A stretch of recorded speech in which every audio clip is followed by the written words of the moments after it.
ओम श्री गणेशाय नमः। ओम नमः शिवाय। आज हम श्रावण मास का चौथा अध्याय करेंगे।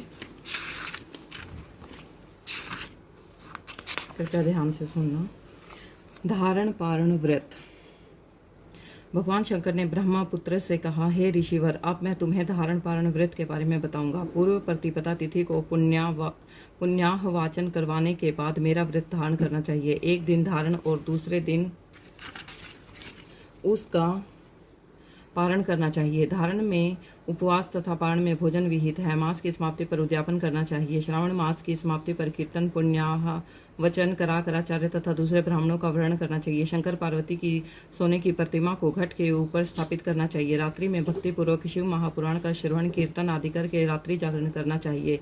प्रातःकाल हवन करना चाहिए। त्र्यंबकम यजामहे मंत्र से तिल और चावल की आहुति देनी चाहिए। वाम देवाय विद्महे महादेवाय धीमहि तनो रुद्रः प्रचोदयात् मंत्र से घृत और चावल की आहुति देनी चाहिए। ओम नमः शिवाय मंत्र से खीर की आहुति देनी चाहिए। इसकी पूर्ण आहुति देकर होम समाप्त करना चाहिए।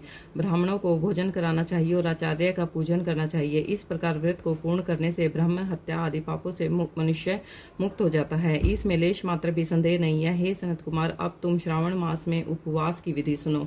श्रावण मास की प्रतिपदा तिथि को मनुष्य एवं स्त्रियों को संयतात्मा एवं जितेंद्रिय होकर व्रत का संकल्प करना चाहिए। अमावस्या के दिन लोगों को वृषभ ध्वज भगवान महादेव का षोडशोपचार विधि से पूजन करना चाहिए। ब्राह्मणों को वस्त्र अलंकार देकर उनका पूजन करना चाहिए। उन्हें भोजन कराकर दक्षिणा देकर हाथ जोड़कर विदा करना चाहिए। इसी तरह मास उपवास का व्रत मुझे प्रीतिदायक है। 1,00,000 संख्या वाली रुद्रवती विधि से करना चाहिए। इस विधि को ही सनत कुमार ध्यान पूर्वक सुनो। यह संपूर्ण सिद्धियों को देने वाली है। साधारण रुई की 11 बत्तियां निर्मित करें। यह बत्तियां रुद्र बत्ती नाम से जानी जाती हैं। श्रावण मास के प्रथम दिन इस विधि से संकल्प करें। श्रावण मास में देवों के देव महादेव हैं।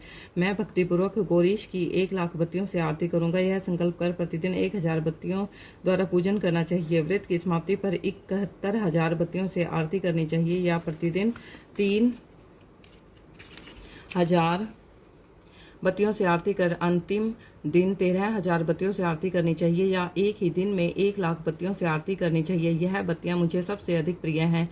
इनको शुद्ध घी से ही प्रज्वलित करना चाहिए। इसके बाद सदाशिव का पूजन करके कथा सुननी चाहिए। सनत कुमार भगवान रुद्र से बोले, हे महादेव, मुझे आप यह बताने का कष्ट करें कि इस व्रत का प्रभाव क्या है, इस व्रत को किसने किया और इस व्रत के उद्यापन की विधि क्या है। ये सब बातें मुझसे विस्तार पूर्वक कहिए। भगवान शिव ब्रह्मपुत्र सनत कुमार से बोले, तुमने जो मुझसे पूछा है उसको मैं तुम्हें बताता हूँ। ध्यान पूर्वक सुनो। यह व्रत सब व्रतों में श्रेष्ठ और महान पुण्य प्रदान करने वाला है तथा संपूर्ण उपद्रवों को नाश करने वाला है। यह व्रत पुत्र पौत्र और सौभाग्य को प्रदान करने वाला माना जाता है। सत्य तो यह है कि तीनों लोकों में रुद्रवती जैसा दूसरा कोई भी व्रत नहीं है। इसके संबंध में मैं तुम्हें एक कथा सुनाता हूँ। क्षिप्रा नदी के किनारे उज्जैनी नाम की एक सुंदर नगरी है। उस नगरी में सुगंधा नाम की एक अत्यंत सुंदर वेश्या रहती थी। उस वेश्या ने कई युवा पुरुषों और ब्राह्मणों के धर्म भ्रष्ट किए। बार बार बहुत से राजाओं और राजकुमारों को बिगाड़ा। इस प्रकार उसने अनेकों व्यक्तियों को बुरी तरह से लूटा और लूटने के बाद धक्के देकर घर से बाहर निकाल दिया। अब वे सम्मानित नागरिक शर्म के मारे किसी को अपना मुंह तक न दिखा सकते थे। उस सुगंधा वेश्या के शरीर से निकली सुगंधी 1 कोस तक फैलती रहती थी। पृथ्वी पर उसके रूप लावण्य की ख्याति दूर दूर तक फैल गई। वह गायन विद्या में 6 राग तथा 36 रागनियों में निपुण थी। नृत्य में वह रंभा आदि देवांगनाओं को पीछे छोड़ चुकी थी। एक बार वह वेश्या क्षिप्रा नदी के तट पर गई। वहां उसने सब और ऋषियों को देखा। कुछ ब्राह्मण स्नान कर रहे थे तो कुछ भगवान शिव या भगवान विष्णु की अर्चना कर रहे थे। उसने वहां ऋषि वशिष्ठ को बैठे देखा। उनके दर्शन मात्र के प्रभाव से उस वेश्या की बुद्धि परिवर्तित हो गई।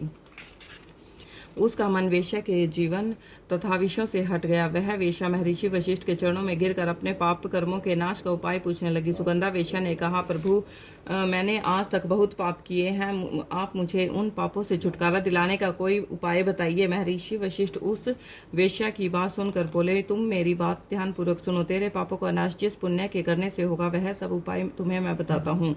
तू वाराणसी में जाकर रुद्रवर्ती नामक व्रत को कर। यह व्रत महान पुण्य देने वाला तथा शिव शंकर की भक्ति में मन को लगाने वाला है। इस व्रत के करने से तुम्हारी सदगति हो सकती है। महर्षि वशिष्ठ के वचन सुनकर वह सुगंधा नामक वेश्या अपना खजाना, नौकरों व मित्रों को लेकर वाराणसी चली गई।